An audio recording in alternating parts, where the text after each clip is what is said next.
आरक्षणाच्या आंदोलनानंतर दोन समाजात विभाजन करण्याचे पाप या सरकारने केले. विरोधी पक्षनेते विजय वडेट्टीवार यांचा सरकारवर गंभीर आरोप. मनोज जरांगे पाटील यांच्या आरक्षणासाठीच्या आंदोलनानंतर दोन समाजात विभाजन करण्याचे पाप या सरकारने केले. एकाने मराठ्यांना हाताळायचे, एकाने ओबीसींना हाताळायचे असे भांडण लावून दोघांनाही शेवटी झुंजवत ठेवले. तर मराठ्यांना 10% आरक्षणाचा GR काढून आम्ही ओबीसींच्या हक्काचं काढलं नाही, मराठ्यांनाही दिल्याशिवाय सोडलं नाही असा दावा करीत सरकारने दोघांनी आम्हाला मतदान करावे असा हा जो डाव होता तो त्यांच्या अंगाशी आल्याचा आरोप विरोधी पक्षनेते विजय वडेट्टीवार यांनी केलेला आहे. एखादा आंदोलनकर्ता सत्ताधाऱ्यांवर, तोही मुख्यमंत्र्यांवर आरोप करतोय हे गंभीर आहे. याची चौकशी झाली पाहिजे अशी ही मागणी विजय वडेट्टीवार यांनी केली. या मराठ्यांच्या हक्कांच्या आंदोलनाचा बिमोड करण्यासाठी सरकारने हे केलं असल्याचा आरोप त्यांनी केलेला आहे. 5 महिने मराठा समाजाला झुलवत ठेवले, त्यांना GR काढायचा होता तर 5 महिने आधीच का काढला नाही. हे सर्व पाप आता महायुती सरकारला खड्ड्यात घालणार असल्याचंही विजय वडेट्टीवार यांनी म्हटलेलं आहे. मराठा समाजाची कशा पद्धतीनं फसवणूक या सरकारने केली हे काही आता लपून राहिलेलं नाही.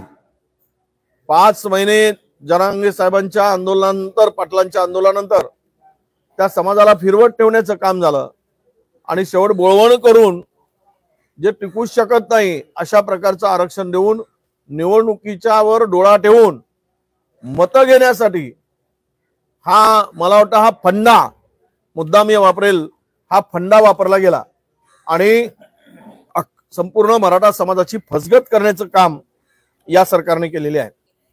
नाही बघा, महाराष्ट्रातील एकूण जरांगेच्या आंदोलनानंतर 2 समाजामधला विभाजन करण्याचं पाप सुद्धा या सरकारने केलंय.